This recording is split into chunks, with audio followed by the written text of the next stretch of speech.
जहां सारे फैंस ये एक्सपेक्ट कर रहे हैं कि एवेंजर्स डूम्सडे में एवेंजर्स और डूम का फाइट होने वाला है, लेकिन ये कम्प्लीटली एकदम मिसअंडरस्टैंडिंग होने वाली है, क्योंकि ये तो चीज होने ही नहीं वाली है। जी हाँ, गैलेक्टस जो है वो डॉक्टर डूम के साथ लड़ाई फाइट करेगा और ये अल्टीमेट मार्वल बैटल होने वाला है। जहाँ सारे फैंस ये एक्सपेक्ट कर रहे हैं कि एवेंजर और डॉक्टर डूम के बीच फाइट होने वाली है एवेंजर्स डूम्सडे में। हर कोई अपने सुपर हीरो के कमबैक के ऊपर कम्प्लीटली खुश हो रहा है, लेकिन यहाँ पे स्टोरी कुछ और ही होने वाली है एवेंजर्स डूम्सडे में। बल्कि एक और हिडन है जिसको हर लोग इग्नोर कर रहे हैं, और वो है गैलेक्टस की फाइट जब डॉक्टर डूम से होगी उसमें एवेंजर्स कम्प्लीटली बढ़ जाने वाले हैं। एवेंजर्स डूम्सडे में सारे एवेंजर्स एक तरफ से लड़ते हुए नहीं दिखाई देंगे। कुछ एवेंजर्स जो है गैलेक्टस की तरफ से लड़ेंगे और कुछ एवेंजर्स डूम की तरफ से लड़ते हुए दिखाई देंगे। अर्थ के ऑर्बिट में एक शैडो अपीयर होगी जो कि सैटेलाइट फेल हो जाती है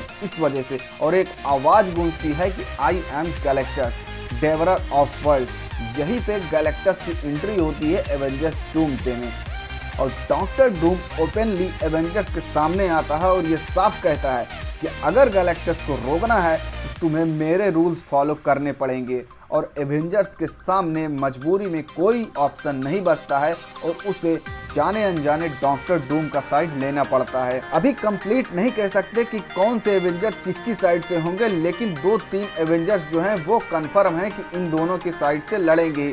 डॉक्टर स्ट्रेंज और स्कारलेट विच, जिनकी पावर एक जैसे है, ये डॉक्टर डूम की टीम में आपको दिख जाएंगे। साथ ही एक और कैरेक्टर जो कि एवेंजर्स डूम्सडे में कम्प्लीटली कमबैक करने वाला है वो है सिल्वर सर्फर, जो कि गैलेक्टस का हेराल्ड है, लेकिन सीक्रेटली ये एवेंजर को गाइड करता है। एवेंजर्स डूम्सडे में जहां हर कोई थॉर, कैप्टन अमेरिका और बाकी के एवेंजर्स को एक साथ लड़ते हुए देखना चाह रहे हैं, वहीं मार्वल कम्प्लीटली फैंस को एकदम सॉफ्ट स्क्रिप्ट देने पर तुला हुआ है। इसकी स्टोरी एवेंजर्स कैंग डायनेस्टी और एवेंजर के फ्यूचर को कम्प्लीटली सेट करते हुए दिखाई देती है। स्कारलेट विच के ही हेल्प से मल्टीवर्स एनर्जी को चैनलाइज करेगा डॉक्टर डूम, और यही सबसे बड़ी पॉसिबिलिटी है कि स्कारलेट विच को कम्प्लीटली डॉक्टर डूम हिप्नोटाइज करके अपनी टीम में शामिल करेगा ही करेगा। साथ ही एवेंजर्स डूम्सडे में ये भी देखने को मिलने वाला है कि सिल्वर सर्फर कम्प्लीटली बिट्रेयल करने वाला है। ये बिट्रेयल एवेंजर्स के साथ होने वाला है या डॉक्टर डूम के साथ,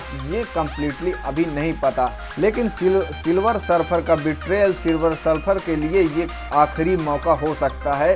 यानी कि एवेंजर्स डूम्सडे में सिल्वर हमको लास्ट टाइम दिखाई देने वाला है, और वो किसी भी तरफ से लड़ेगा उसकी मौत कंप्लीटली पक्की होने वाली है। डॉक्टर डूम अपनी कंप्लीट मशीन को एक्टिवेट करने वाला है इस रियलिटी और डॉक्टर डूम की फाइट के बीच में। डॉक्टर डूम लास्ट में एवेंजर्स किसी भी तरफ से लड़ रहे हो, लेकिन डूम का जीतना इसमें कंप्लीटली तय है और डूम बनेगा god emperor Victor von Doom. हालांकि एवेंजर्स डूम्सडे आगे की मार्वल स्क्रिप्ट की पार्ट फर्स्ट ही हो सकती है, क्योंकि गैलेक्टस इसमें कंप्लीटली डिस्ट्रॉय या कंप्लीटली हारता नहीं है, क्योंकि मल्टीवर्स का कंप्लीट सिस्टम गैलेक्टस के हाथों में हुआ है, और गैलेक्टस का मरना पूरे मल्टीवर्स को डिस्ट्रॉय कर सकता है, जिसे खुद डॉक्टर डूम भी सही नहीं कर पाएगा। एक और चांसेस पॉसिबिलिटी है इसमें एवेंजर्स डूम्सडे में कि स्पाइडरमैन एक सीक्रेट वेपन की तरह काम करेगा डॉक्टर डूम के लिए। वहीं वॉल्वरिन की एंट्री भी एक तरीके से तय है, और डॉक्टर डूम के टीम से ही वॉल्वरिन को लड़ते हुए देखा जाएगा। हालांकि किस लिए ये लड़ेगा वो एवेंजर्स डूम्सडे में ही रिलीज होने के बाद ही पता चलेगी, और इतनी ज़बरदस्त स्टोरी कमबैक के साथ ये होने वाली है कि इसमें कई नए कैरेक्टर्स भी देखने को मिलेंगे, जैसे कि डेयरडेविल का भी कामियो एवेंजर्स डूम्सडे में होना कम्प्लीटली पॉसिबल है। साथ ही साथ कुछ और कैरेक्टर्स भी एवेंजर्स डूम्सडे में कम्प्लीटली कमबैक करने वाले हैं, जो कि फ्यूचर मार्वल स्टोरी को हिट करेगा और एवेंजर्स के आने वाले फेजेस को कम्प्लीटली जोड़ते हुए दिखाई देता है। तो आप मार्वल के फैन हैं तो इन चीज़ों को कैसे देखते हैं, और अगर आप मार्वल के फैन हैं तो हमारे चैनल को सब्सक्राइब जरूर करें।